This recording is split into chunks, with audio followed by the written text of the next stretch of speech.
What do you guys think of when you hear the word calling?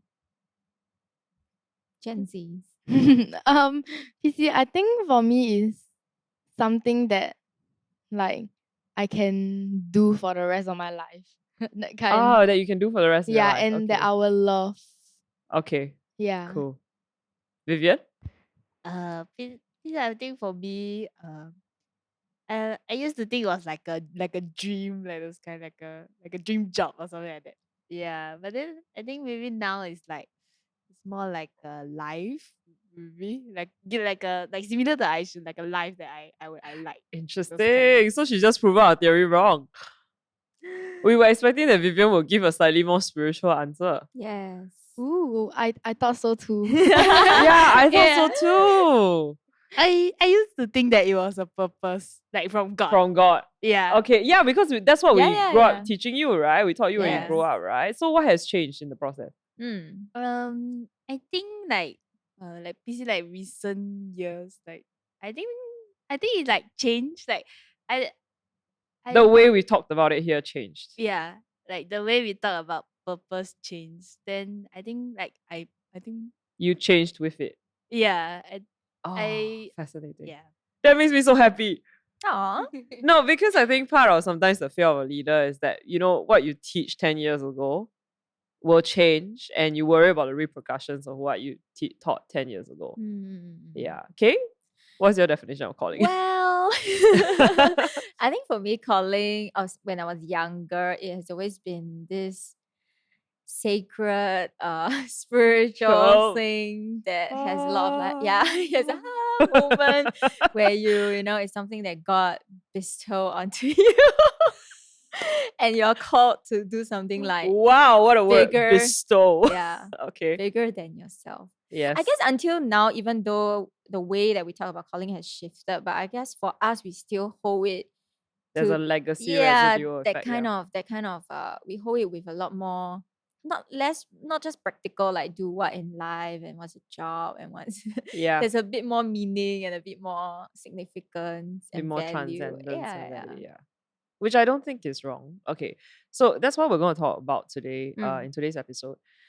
Because I had a moment this week, because some of you guys know I attend a particular mentoring group. Well, I have no choice. I have to mention his name here, right? Okay, I'm still like, why get anybody in trouble? I mention his name? Yeah, okay. But yeah, he's too far away that nobody will. Yeah, okay. So I attend a mentoring group with Paul Scanlon. And right now this year we're doing like sessions every 2 weeks.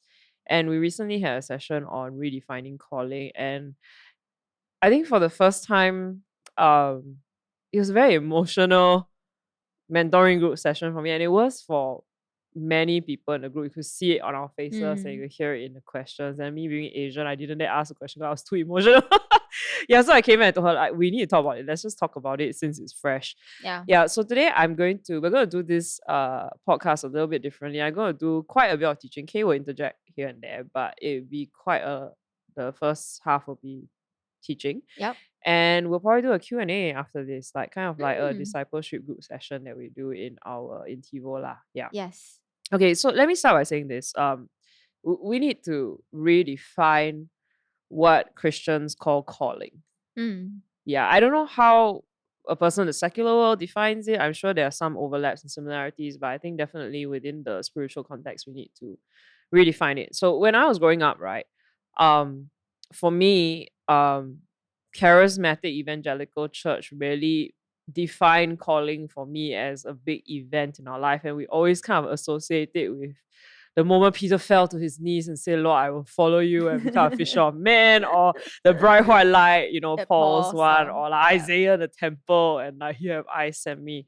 And so I think for me, Christianity made it an event. And when I was younger, 14, 15, that became the thing. And I think a lot of youth, a lot of my contemporaries and peers, we looked for that. And encounters and supernatural encounters became the way we pursued God initially when we were younger. Then when I was around 17, 18, as I matured a little bit more, I started to realize that, hey, I think I'm seeking the wrong thing.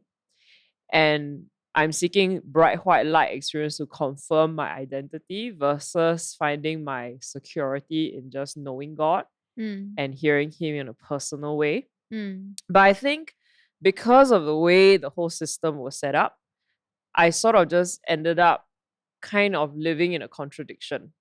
Like what I was taught versus what I was experiencing on a daily basis, and always trying to figure out how to reconcile the both law. So I think generally, right, larger church context has a real problem with this, especially, and I think it's especially left over from the missionary golden age, the missionary revival. So I call it a revival because I really do believe it was a revival that had pros and cons. It was both beautiful and flawed. It was a product of its time. The church needed to go out into the world and reach the world, but it also, along with it, went imperialism and colonialism as well. So there was a lot of downsides. Yeah. So I don't want to belittle how powerful I feel every movement in time in Christianity is. I respect it for what it is. But I think the bad consequences of the tipping point was it did come with this like a kind of like poverty mentality. Like dress small, dress conservatively, think small, suffering and being poor is glorious and it's your badge and trophy of honor. And I would say I went into my calling into building the evolution that way too, where I was too willing to sacrifice and have nothing. And I remember I had mentors that would come and talk to me and say, no, the church is paying you too little for too long. And that was the only time I was willing to raise my pay. And even didn't even raise it that much. Then my mentor was like, okay lah, yeah lah, it's a bit of increment. Yeah, but I think if you want to see also the good side of that movement, right, that poverty movement, right, there is, I would say, little slithers of it that hint at towards what I think is a new frontier that we need to bring into the church, which is the minimalist mindset. Of use things but love people and make more room in your life for not more things but more love, more creativity, more connection. And I feel actually there is that little thing in there. And I think even in that poverty mindset, there's this antidote to the prosperity gospel, which is all about success and money and flashy and cool church. Yeah, so it's very weird, right? Because I think every movement in Christianity is a reaction to a previous movement and an antidote to the previous movement. So prosperity gospel is an antidote to poverty mindset, but poverty mindset, or rather minimalism now, is an antidote to prosperity gospel. So, but anyway, one of the things that I feel today I would like to deconstruct, especially once and for all in TiVo, is this idea of calling as a event, because sometimes I feel it continues to have ramifications. Yeah, true. Especially among the millennials in our church lah. Yeah. It gives the impression that some people in our community are specially called, and the rest of us just get subsumed to that one person's identity and calling, primarily being me. Okay. And I think when any church or any spiritual community, any religious community has that mindset, it can be very easily abused. Where one person is the celebrity overriding everybody. Then I think also, even if it's not abuse, the downside I see is there becomes this limiting mindset in majority of Christians that translate into, I can't unless I'm called, or I'm not called, so I cannot contribute. Yeah. It becomes a license for insecurity. It becomes a license for laziness also. So, and I think sometimes it also, I think for me, this is my reflection, that it sometimes also contributes to backsliding a little bit, because Christians think, if I haven't had a bright white light experience, I haven't had encounters with God, then how do I know God is real? How do I know I'm really special to God? And why do I just carry on living my life without God? Yeah, so I feel like there's this whole trickle down effect. And I think what I want to bring to this conversation is that I think God is in everything. Both the rare, bright white light moments and really the millions of tiny awakening moments, gradual awakening moments that are in our life that lead us to connect with something bigger than ourselves and ultimately with God, the person of God himself lah. And I think maybe one thing I want to say is maybe it's better to look at, for example, Paul's experience with the bright white light and Jesus as a metaphor rather than an event.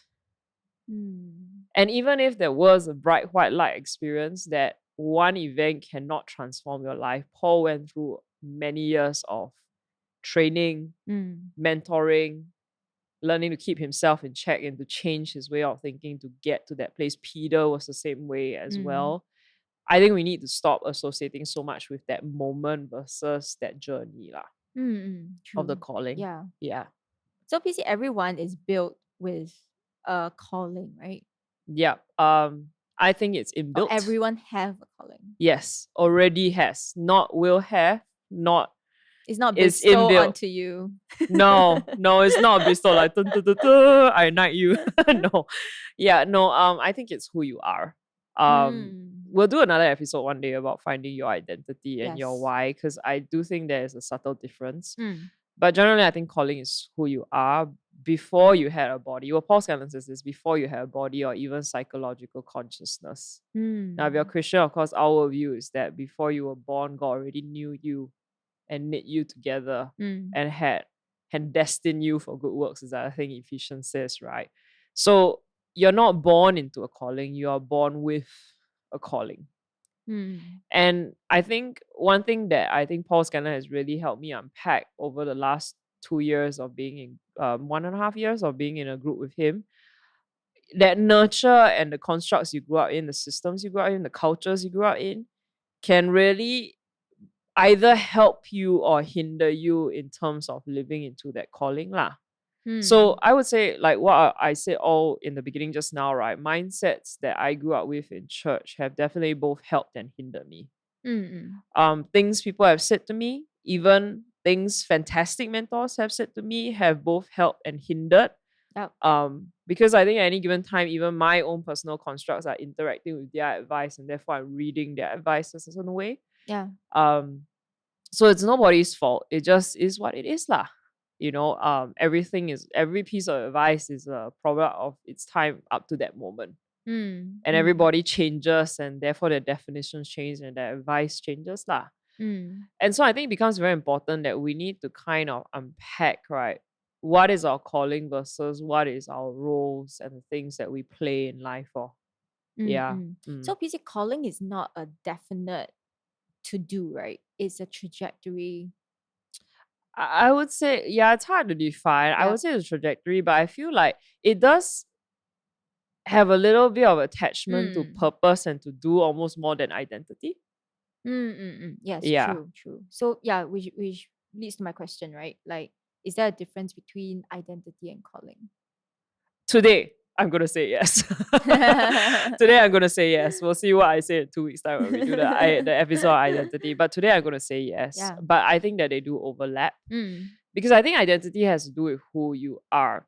So currently, my current statement for my identity, which is the first time I've actually come up with a statement for my identity, right? And I've turned 39 this year. So that tells you how long it took me to figure this out. My statement is connected leadership, intelligence, and creativity. That is who I am.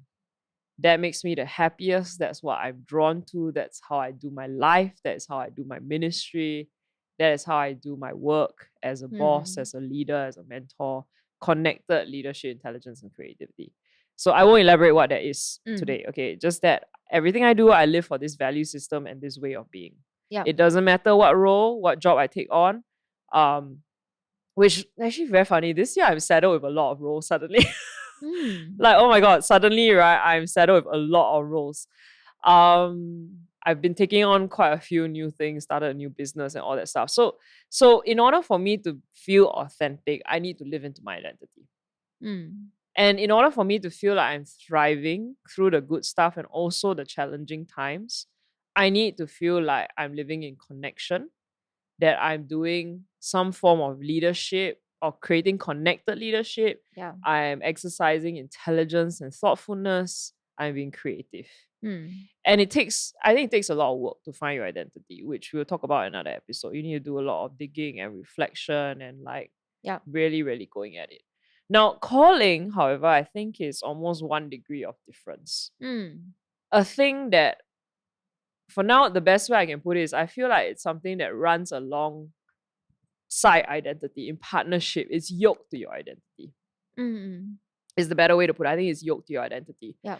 So, for example, right now, the best way I can describe it is I still definitely feel a deep calling to be the leader of the evolution.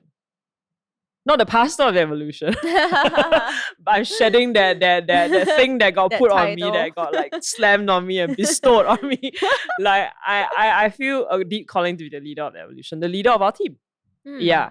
I don't feel right now it's time for me to retire or to replace myself yet. And I feel a calling to all that comes with it, to mentor youth, to mentor leaders, to change the way people, non-Christians, to think about God and Christianity. And I think that part of me, I've always had that passion, a very strong passion. It keeps me awake. What is true following Jesus? What is true good humanity? What is true connection with God? How can I teach people? How can I learn and teach people to be a real representative of Jesus? How can Jesus permeate every part of my being and my life and my relationships? I've always been like, it makes me angry, it makes me passionate, it keeps me awake at night. It's my identity, it's my calling, sorry. And so no matter how hard it's gotten over the years and how many times I've burned, I haven't burned out that many times. How many times I've fallen into depression, discouragement, and burned out once. I can't seem to walk away. Even in the middle of burnout, I cannot let it go. And it's not just because I feel like I have to. I just feel something that is deep within that. And I think that is calling. Now, will this particular community be my calling forever? That's a question mark. Who knows, right? My inkling is yes. I think very highly I'll always be anchored here in some way.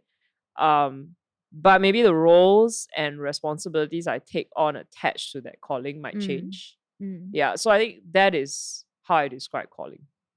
Yeah.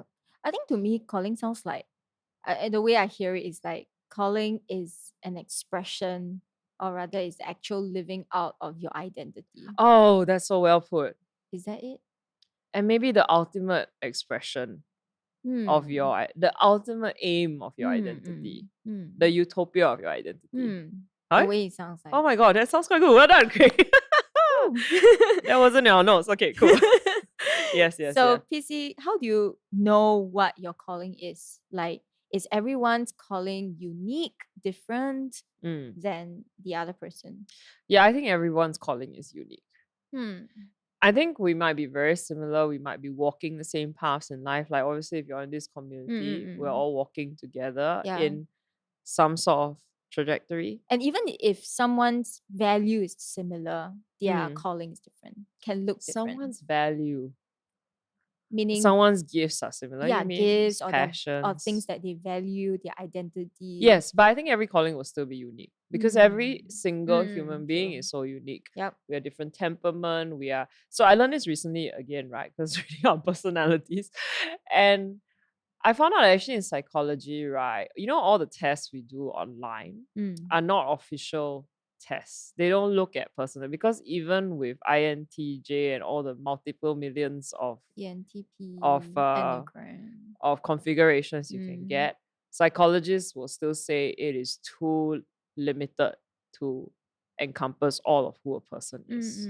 So they look at all these things as tools and all varied tools to help you point at who you are, but none of them can give you a full picture of who a human being is.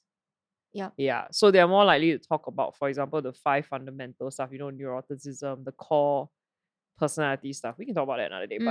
But yeah, so all these things are not official stuff to categorize people into groups. This is not like, I don't know, like Eurodite and what's the thing? The Hunger Games, right? And then they have 4 different. Yeah, it doesn't work that way. Yeah, so I think everybody is so varied in experience and life and temperament that it's always going to be unique. And it's always going to be there internally. So again, I want to stress, calling is not absent in your life this very moment as you're listening to, even if you don't know what it is exactly. It's at very best dormant and in hibernation.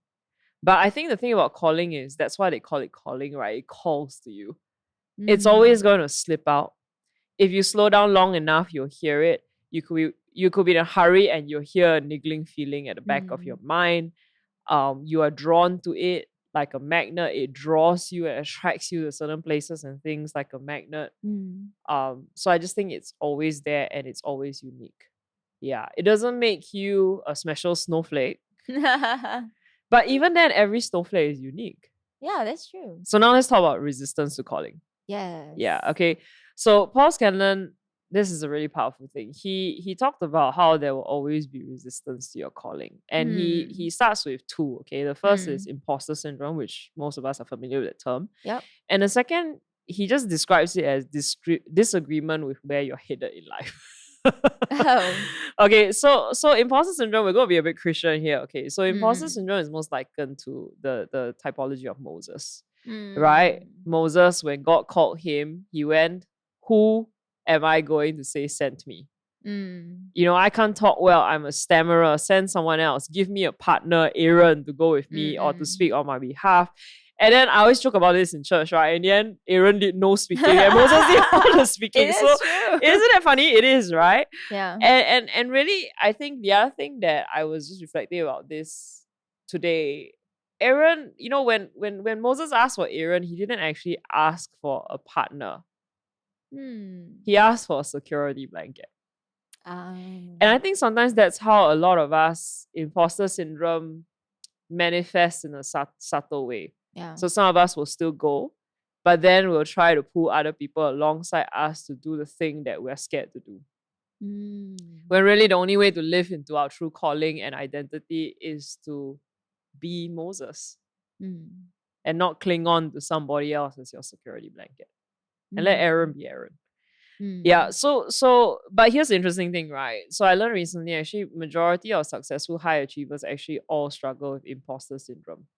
All the people you admire and love that are high achieving, well, not the narcissists, but the rest of the 90% of the population, they struggle with imposter syndrome. So if you're going through that, normal.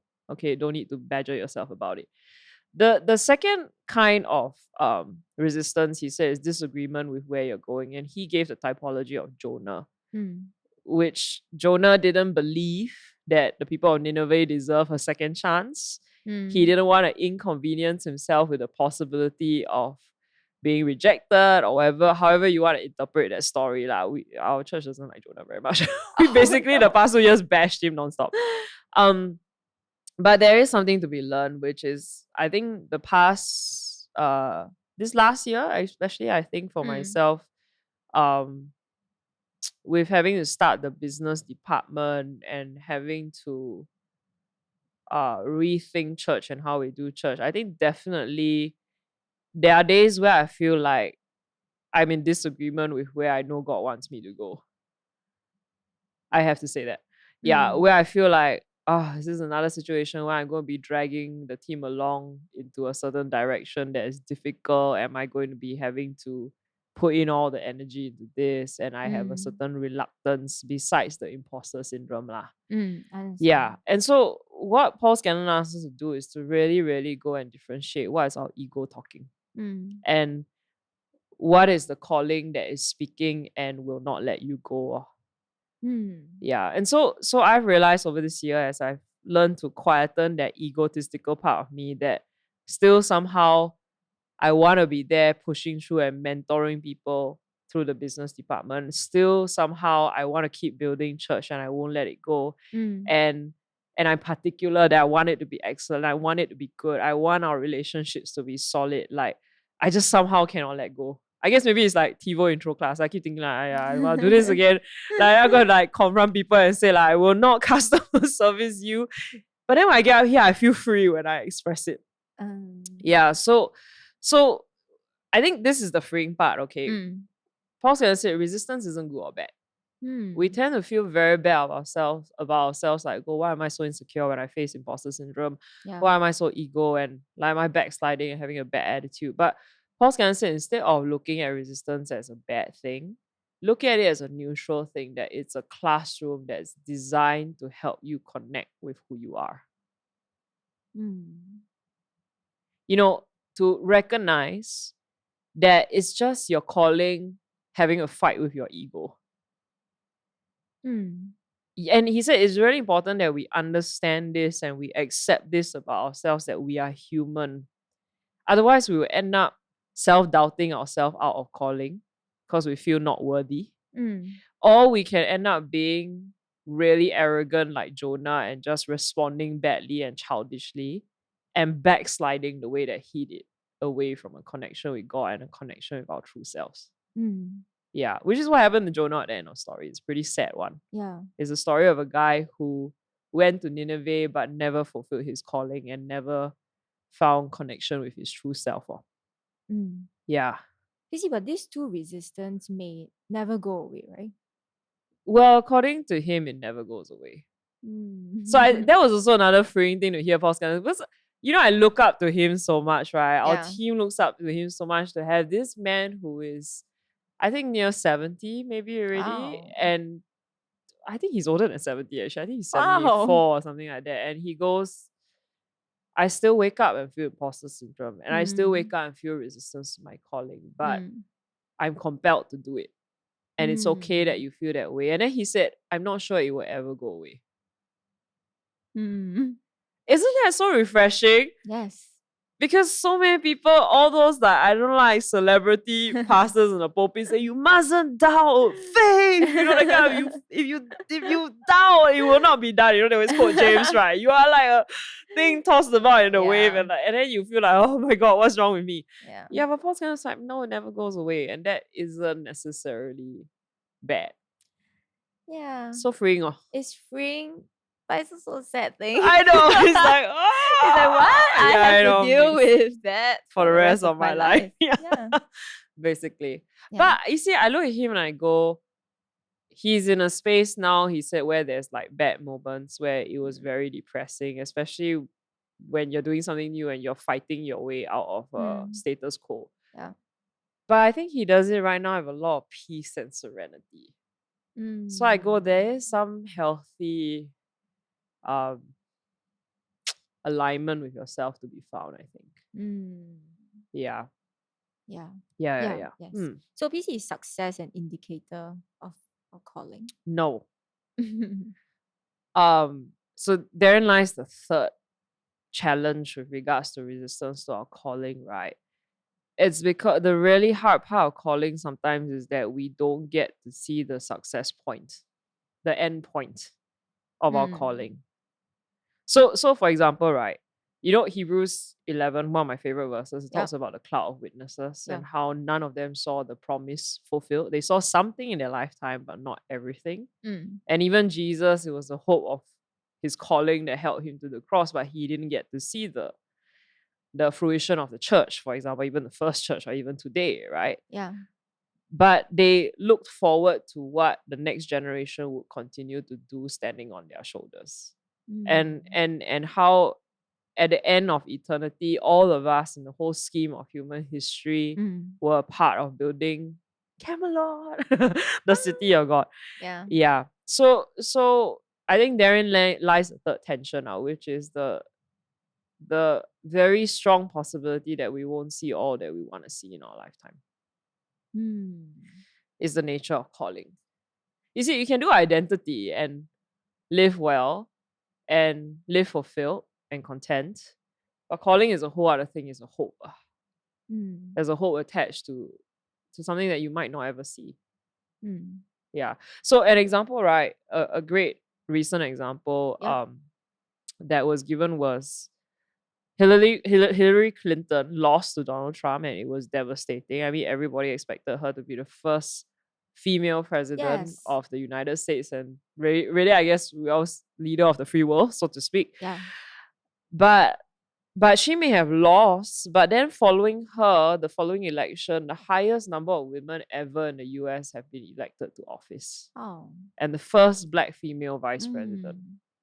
And I'm sure Kamala Harris is thinking, okay, I'm going to be the first, right? She didn't get it. But then she's already now paved the way for other women of color to be in high offices in the government there. So therein lies the thing. A lot of times people will look at Hillary Clinton and go, she was a failure, and then go and deconstruct all the reasons why she failed and she couldn't make it happen. Mm-hmm. But maybe she wasn't supposed to make it happen, because calling is more than the end point. Calling is something that you leave behind.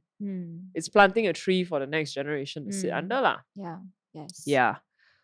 Yeah. But that's a really hard one. I think I struggle with that one a lot, because I want to feel like I see, and sometimes it's really depressing, I think when we talk about like the last episode, we talk about like how we get pushed back over being a female leader.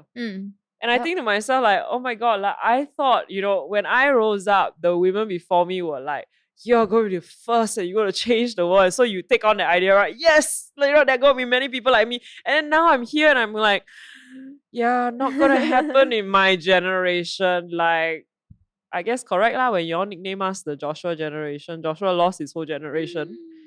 And it was only the next generation where everybody went into the promised land. Yeah. So yeah, I wish I could be here. I will hopefully, maybe when I'm 70, I'll see like half the women in churches here are leaders. Hopefully. Hopefully. Hopefully.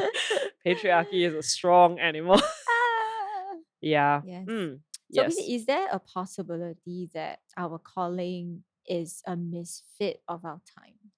A misfit with our time? Yeah.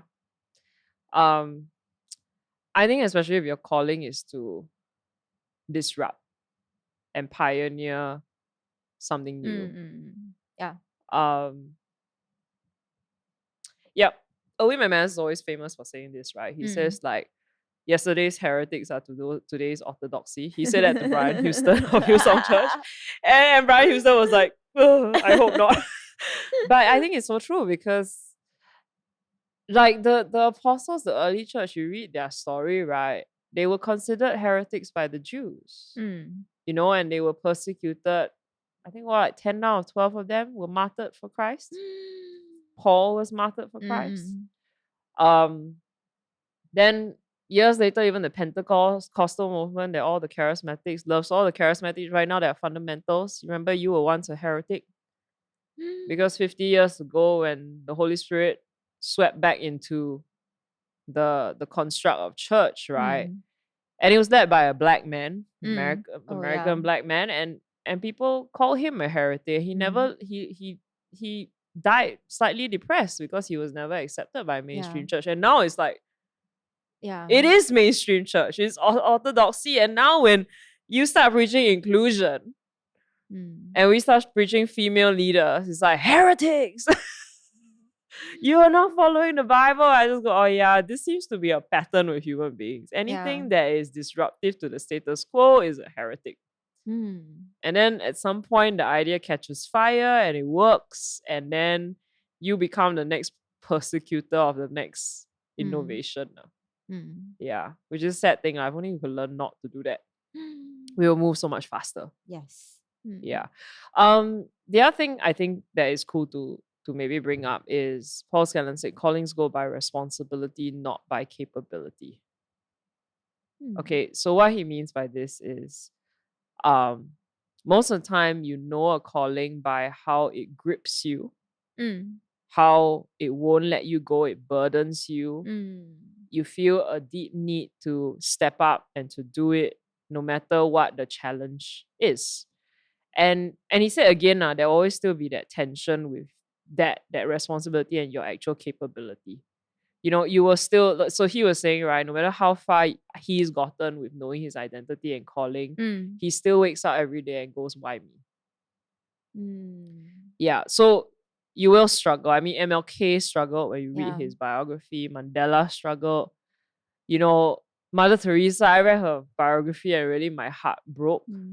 But that was that's a controversial biography because it was not supposed to be published. It was her private letters.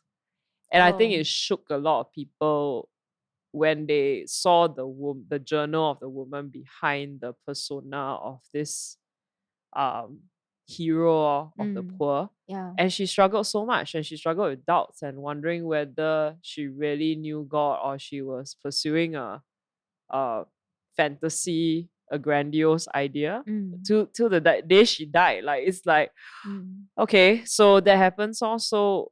But then I think Paul Scanlon, he said this, like, you gotta understand, this is the thing about calling, even your darkest days, you will get up and still do it because it's important.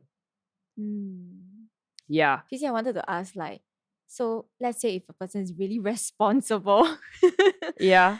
they still have to differentiate, right? Yeah, and that's why you gotta do inner work. Because one of the things I brought up recently to him was like, sometimes for me, responsibility can be a double-edged sword. Yeah. And I really had to sit and differentiate. 'Cause responsibility is great because like it binds me here and makes me progress and move things. But I have to really figure out about what of it is my calling and what of it is the things people have imposed on me. Right. Yeah, and so he said there's no other way. You gotta sit down and you've got to reflect and you gotta separate. You gotta slow down and you've got to separate it out. Yeah. Yes. And I think that's what I've been able to do a little bit this year, which is why I can so confidently now say I go like, yeah, I think I'm dropping the pastor title next year. I'm pretty sure I will. And you see, I see the need why you guys call me pastor as a sign of respect. And I do think there is its pros where it's indicative of respect and receptivity. Yeah. But I think I'm fed up with the attachment it has with I'm expected to provide certain services and I'm expected to fit a mold of do visitations, conduct weddings, funerals, provide services to you, lay hands on you, counsel you when you are down. Like it comes attached with it forces me to spend 80% of my time having to negotiate your definition of pastor versus my true calling. So I just go, why don't I just take that away? And maybe we'll even force our church to learn what true respect is and true receptivity is without the crutch of a title. Yeah, so I'm pretty sure I'm losing it next year. I'll go take you a while to adjust. Yeah.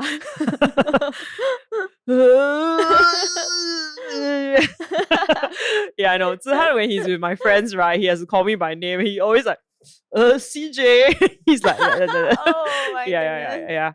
Yeah. So anyway, but yeah, I probably want to do that. But I would encourage everyone to keep doing that work in life, to really differentiate what is responsibility and what is calling. Yeah.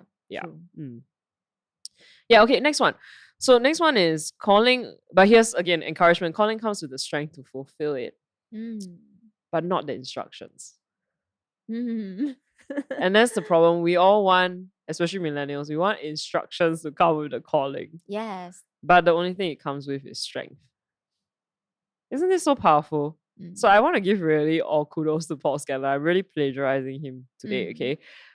He says it comes with courage, stubbornness, audacity, outrage, frustration, all the abiding qualities that even when people think you are illogical and even when you know you are being illogical and it doesn't make sense, you still keep going because it's who you are and you have a compelling need to do it.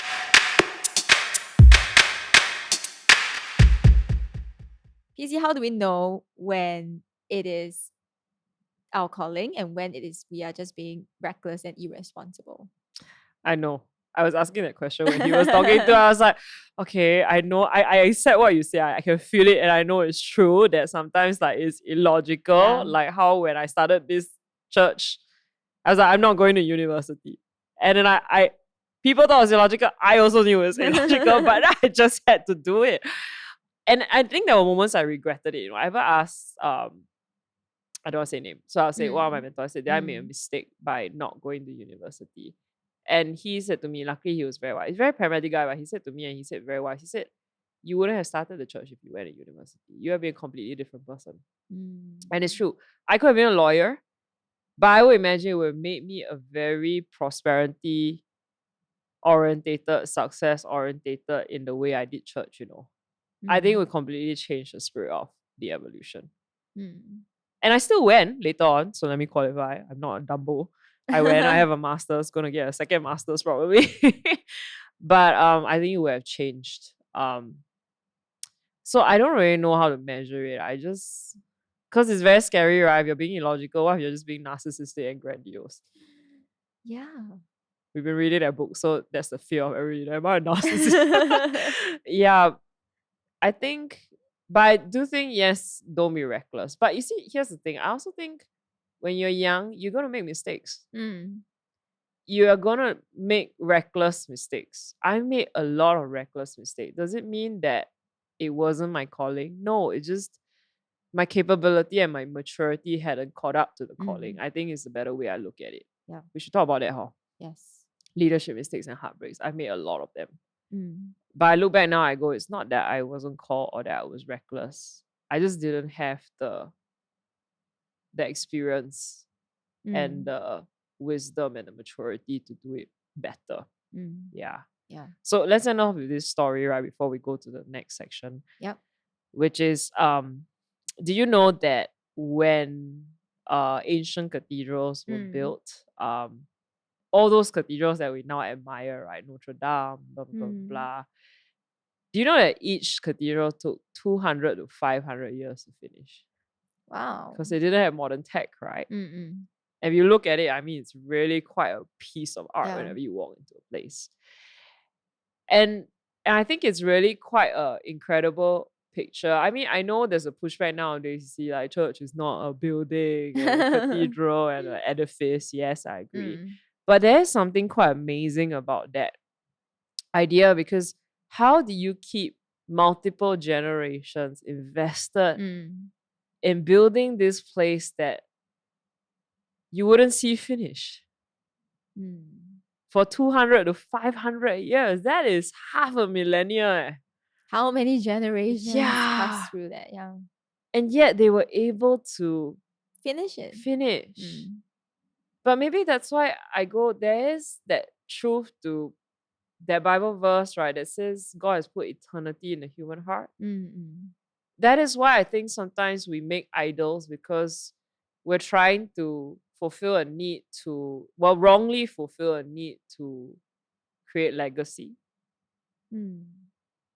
If we could only lean it into the right direction of calling and leaving something better behind for the next generation versus leaving a monument of ourselves in the next generation. Yes. Then that's when we can build Camelot. Yeah.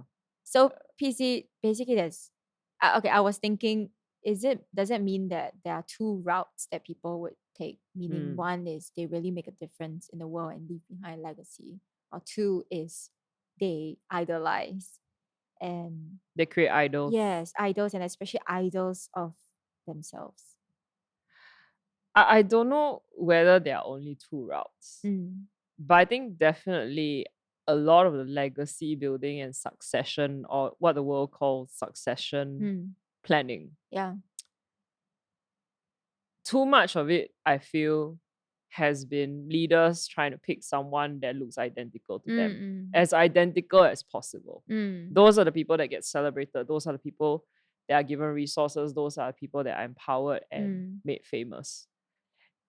And that's not the way you're supposed to build the next generation. You're supposed to give something better, and that means picking the person who is best to lead that generation. The innovators, the thinkers. I'm not talking about just provocative. I'm talking about someone who really wants what's best for the next generation. So I think too much of legacy building right now, while it's a good idea, is actually a wrong way of doing it, is to build idols. Like, you can either build something great over time, like we all build a great utopia and we keep building and we don't even know what exactly it looks like. We just have an idea and we let every generation contribute to that idea. Or you just set up idols that will one day fade and fall. Statues of yourself that mean nothing. The only statue that we should be setting out on earth is God's image. And God doesn't even want a statue, He does it through us. And He lets us flourish in all our creativity and diversity. And I think that is a beautiful thing about our God. It really is a partnership. Even though He is God, it's a partnership, not God's ego idol building. I think that's just people. Yeah. Yes.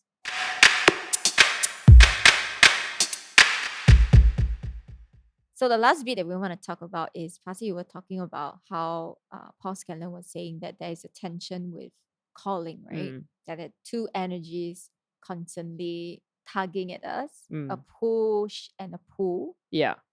And it's important to know the difference. So most callings begin with a push. And I think if you reflect, you'll find this to be true, right? Yep. A need to push away from something, to move away from something. There's a push factor, there's a propelling. And so that's good for momentum. It's good for change. But this is what's interesting. He says it's not good for continuation of the calling. So it's good to create awareness. It's good for a start. It's like a kickstart.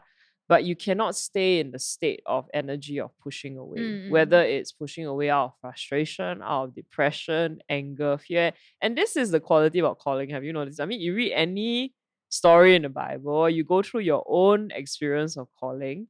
There's always frustration, depression, anger, fear, wanting to change up your life, wanting to push away. So when he said that, I came to a realization, a personal awareness that I've been in that space for a couple of years lately with us transiting from Revival Nation to the Evolution. The past maybe 3 years? I would say about 3 years, right? And I still think I'm still in the tail end of that space. Maybe it's really the tail end right now where it's like, I'm going to be me. And this is how I'm going to do our church. And you choose right now whether you're here or you're not here. It's okay. It's okay if you want to push away from this. Maybe your calling is somewhere else. You see, I think this is the other thing people don't talk about, right? People like people to be called in. But sometimes God calls out. You know, God called Abraham to leave his family and everybody behind. He called out, you know. So I think it's okay for right now as TiVo remakes itself. Because the fact of the matter is, I am the leader here and we have a team here that is pretty set in our values. And now that we're starting to be very firm in our identity and we're saying this is who we are, you might discover this is not what I want and I want to push away, and that's okay. God can call you out of this space and call you to another space. You don't have to be here forever. God might call me out of this space and into another role. Okay. So that's good. Okay, so I think I'm still in that space, but I think I'm about ready to make a deliberate switch, which is to the pull factor. And hopefully 2021 will be a year or maximum another 2 years of switching. Because hopefully I come to a place where I've pushed far away from external factors like people who don't want me to be me. Whether outside of our church community or in our church community. Hopefully, but this is the most important, I think, hopefully I pushed away enough internally from being frustrated or feeling the weight of expectations and can fully live into the joy of being who I am and who TiVo is. And be unapologetic for it. I think that will create a different kind of excitement and like thrill. Like, because then it'll be back to the days when, you know, I think when we first started church, there was a push factor. You know, in Kallang days. But then in Jalan Pemimpin, there was days of starting to run with just who we are. And then now we're back to remaking, and so we push away again, but we have to change over. Because I think anger and frustration is too tiring of an energy to stay in. Depression and discouragement is too tiring of an energy to stay in. I think Elijah stayed there for too long. Elisha did it well. Elisha had that, he pushed away from the rest of the prophets, but then he just turned it around, he just lived into his double anointing. And I think that's the way to live, to be joyful and content and satisfied and not have to answer to every single voice in your life. I don't know whether the difference between push and pull for me or for us is that our perspective of where we put our, where we are looking things from. Meaning push is like we are focusing on our past. Where we're trying to push away. Where there's a fear that I don't want to be, and I want to make sure that I'm different 5 years ago. So that we are just focusing on like being further away. We're facing the other way, but then we're very very aware of what's behind us, right? And what is like we're trying to get away from. We don't want that anymore. But I guess we need to switch to letting our focus be in the future to draw us. Right?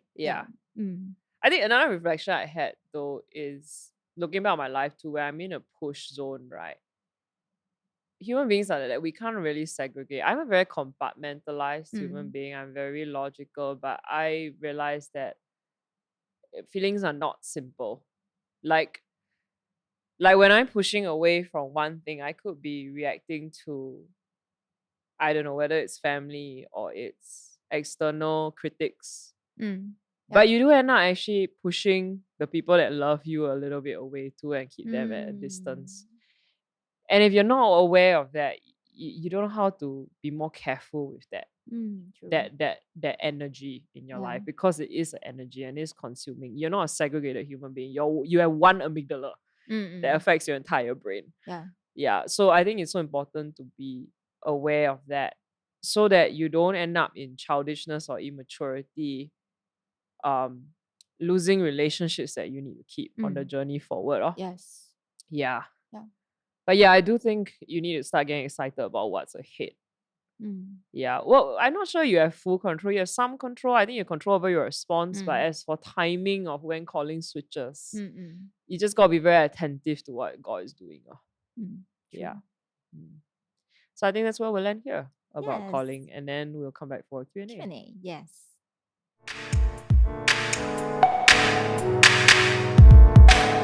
Yay, finally we are at the Q&A section. Q&A! To ask a few questions that all of us want to find out. Cue applause. Okay, yeah. You see, the first question is how important it is to define or have clarity on our calling. I asked that because I think like we said it earlier, which is we don't want to be people where we are so fixated on like we need to know our calling before we can take the first step. So is it okay if we are not very sure? Because you don't want people to fall apart when things don't work out according to okay. So I think number one, I think it is very important to identify to define your identity and have clarity on your calling. I think it's very important. I think when you live from meaning and your why, it informs how you do life. It informs who you become as a person. It informs the choices that you make. So I think it's important to define. However, I would say when you're younger, you should hold it a bit more lightly, because I think we tend to be, well, for millennials, I'm not sure how Gen Z is going to react, but millennials, we tend to be very rigid in holding on to some ideal that we came up with when we were 17, 18, 19, 20. And when we don't get those things, we fall apart and we have an identity crisis. But at the same time, I go, how bad is it to have an identity crisis? Because it's a classroom, right, for your reflection. It's basically you didn't reflect, it didn't happen, and then you're now forced to reevaluate. So I can't say that it's good or bad, but I do think in general it's important for a human being to take the time to define it and take the time to every now and then to revise it and reflect and see if something has changed. Well, not that it's changed that you've uncovered something that you didn't realize was there, because you'll be really surprised. I think as you get older, you realize it more. You'll be so shocked at how much you think it's you, but it's not really you. That it's either you being fixated on certain qualities that you have, or certain expectations and labels that people put on you. Okay, I'll give you an example of something that happened to me recently that made me reflect. Okay, so you guys know I hate the word nurturing, because there was a period of time people kept saying, "Oh, Pastor, you're so nurturing," and I pushed back. I think because the people who said it to me sometimes were expecting me to pastor them in that certain definition of pastoring. But recently, Winnie said to me she had a dream, or no, she was doing some visualizations in like in an exercise during therapy, and then the person asked her to imagine, and then what she attaches to the image. The moment she saw me in her mind, she said, "Nurturing, pastor is so nurturing of my life," and immediately, right, I go, "Nurturing." But you see, I understood what she's saying. Yeah. That in my mentoring gifts, I am very like, I do make a certain amount of space for people to figure out who they are, and I try to draw out stuff in their life, and that's who I've been to her that she feels. So I have to be very clear, right? What part of the definition of nurturing I'm pushing back against, and what part is actually my calling. It's just that we're using the definitions differently. Yeah, so I do think it's important to work it out, to hold on to something but not too tightly. Yeah, Kind of that's like a true. kite string. Learn Yeah, when to yeah. let go and when to hold back. But be very careful what you're fixated on. Because I think a lot of times why things fall apart is people are fixated on the gift, people are fixated on a certain image of success. They are fixated on they're just fixated on the thing and the what versus the who. Yes. Because who makes things and why makes things very flexible, actually, if you think about it. Yeah. Doesn't matter what role you play or what title you carry. Yeah. I could be a leader here at the Evolution. I could be a parent to my child, and I will still want to do it with connected leadership, intelligence, and creativity. Another parent may not be doing it the same way, but that is how I will do it when I parent my kids. Yeah. Yeah. I think it's also innately inhuman to, to seek out who we are. Yeah. We will pursue and find out like where our roots come from, where our identity comes from. So I guess the point is just don't be fixated. Yeah.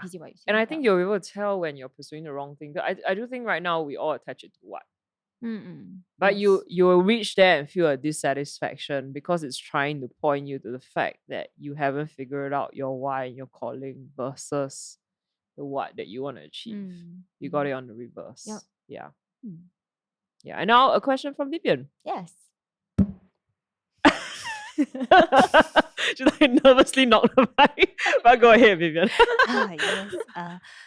So PC Carrie want to ask like how do you separate like your calling from what you're good at? Okay. So I think I've said this to some people before, right? If your identity is defined by what you're good at, then what happens when you lose that, what you're good at? I mean, if an athlete gets to an accident and loses their ability to run, is their life over? No. Yeah, the model answer is no, right? Yeah. But if they had defined their identity by what they do, then you will fall apart, True. So I think one of the freeing things for me this season is to realize that I am not a pastor. And that my identity is connected leadership, intelligence, and creativity. And that means if I don't have this church, or this church doesn't become a mega church, it doesn't change my identity. I might feel discouraged for sure, because I think human beings, we just naturally is very hard. We're always like, we have this part of us that can live for the invisible and faith, but there's a part of us that's still very bound by the world and what people have told us is important, and is that tension. But all the greatest people we admire right now are the people who can live free of the world. They're in the world, but they're free of the world. And I think that's what Jesus was talking about. He's not talking about some weird thing or Christians withdraw and we are weirdos that cannot live in community with the rest of the world. Yeah. And he's talking about like you are in it, but you're just not off it. Yeah. And there's a certain serenity that comes from knowing who you are. So by all means, be a rich accountant. But don't define your identity by being a rich accountant. Look at, why do you want to be a rich accountant? That is the part that's closer to your identity. What about it makes you happy? For example, maybe your value, one of it is stability. I want security of my life so my relationship, my family, or whatever is taken care of, and I don't have to worry about those things. I want to be able to have new experiences and do things for people. I find the why behind it. Yes. Because then doesn't matter whether you succeed or fail at being an accountant, you can always find something else to be rich at and something else to create stability from. Does that make sense? Is that a little bit helpful? Yeah. Yes. Yeah. Yes. Yeah. Here's another question is, calling is about making the world better, making a difference in people's life. Yeah. But is there a chance where people, let's say, who are downright selfish or self-absorbed, that couldn't come to that revelation of discovering like what their calling is? I don't think it's the majority. Yes. And I have to admit, I'm still shocked that there are shallow people out there. I am still pretty shocked.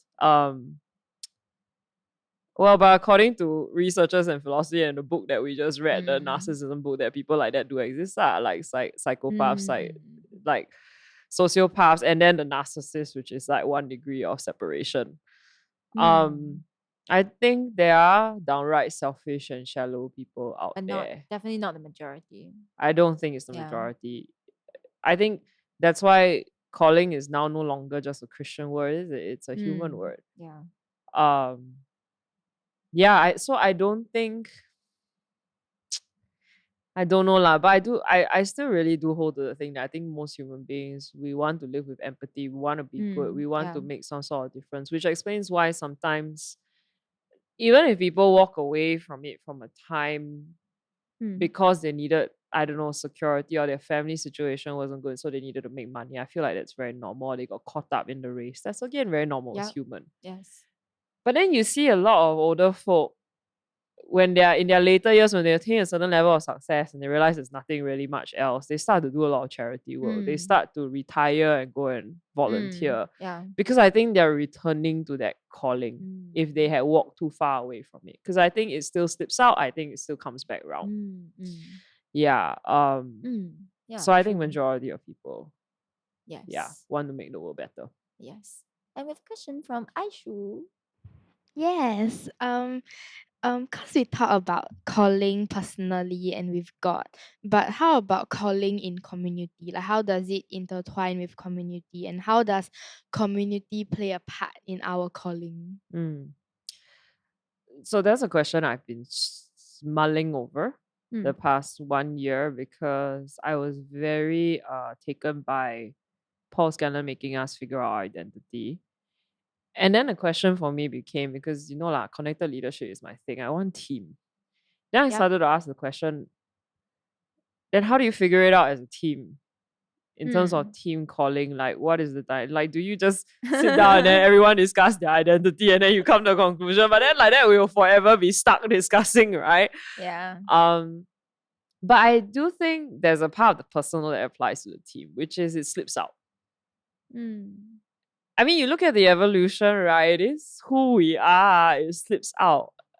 We haven't had to sit down and discuss everything to know this is who we are. We've had some discussions. We've had to language it in a clear way so that every new person that steps in can immediately decide, is this for me or not, resonate or not. So I think there is some team thing happening that you want to call it higher power-led or God-led. Like, I think it's God lah. So I think there's something slipping out. I think, or if you want to be more sociological about it, like attracts like to a degree. We just don't want to be too homogeneous. But I think with personal calling, so I don't know, Paul Scanlon said this to me because I asked him that question, like, what do we do, and is there a difference? And he said, whoever is the leader of the team must have a compelling enough vision and a big enough identity and calling from God that people can easily fit into. That there's space for their identity and calling within that framework. Then after that, I kind of stopped worrying about it, because I think my calling is pretty broad. Enough for everybody to be themselves. I think it's inbuilt there, like the connected leadership, like everyone like, empathetic and like that, make space. And then we care about diverse community.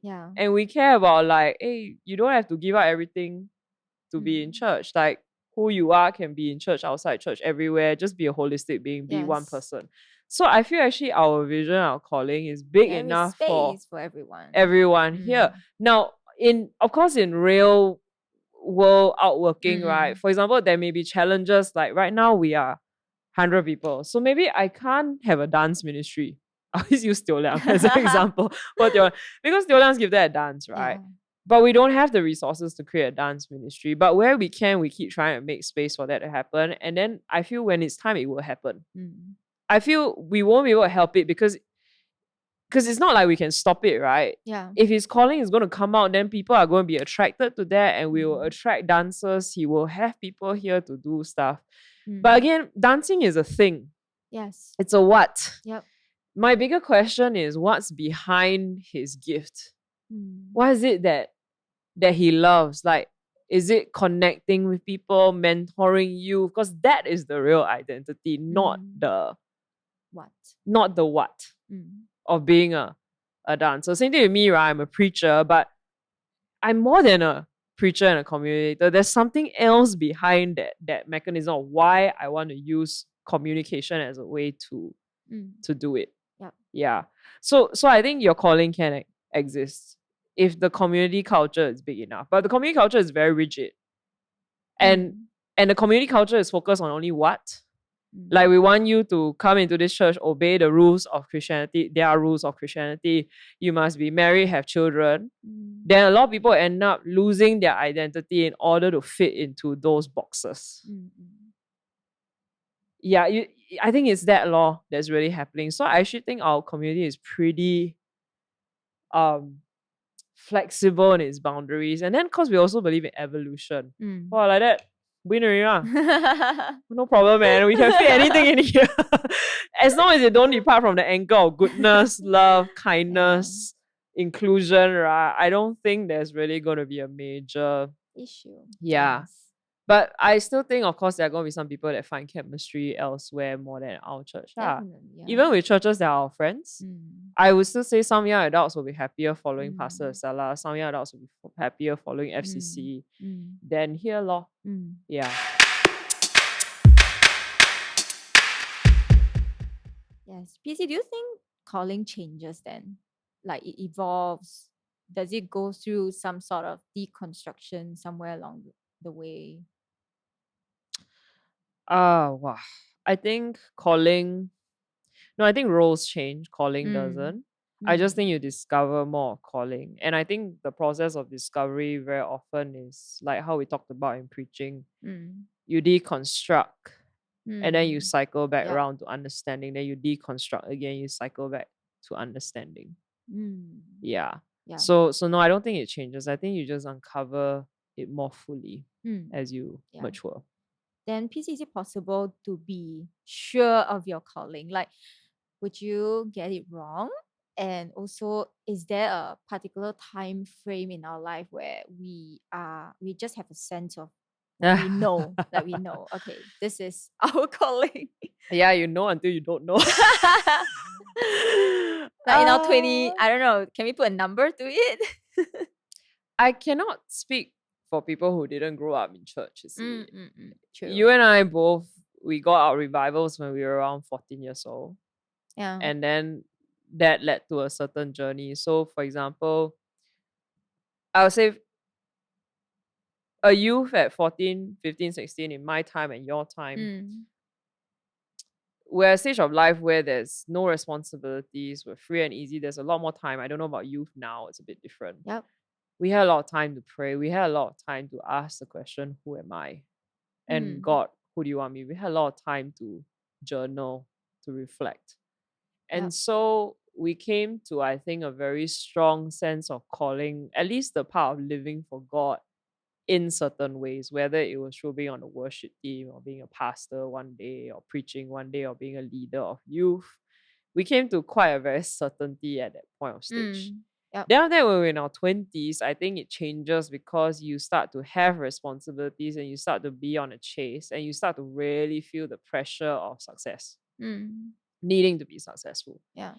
And I think that period of time is a really tough one because you do very little reflection. And when you do very little reflection, you tend to default to your revelation from your 14, 15, 16. And then that's where eventually you burn out, you hit identity crisis.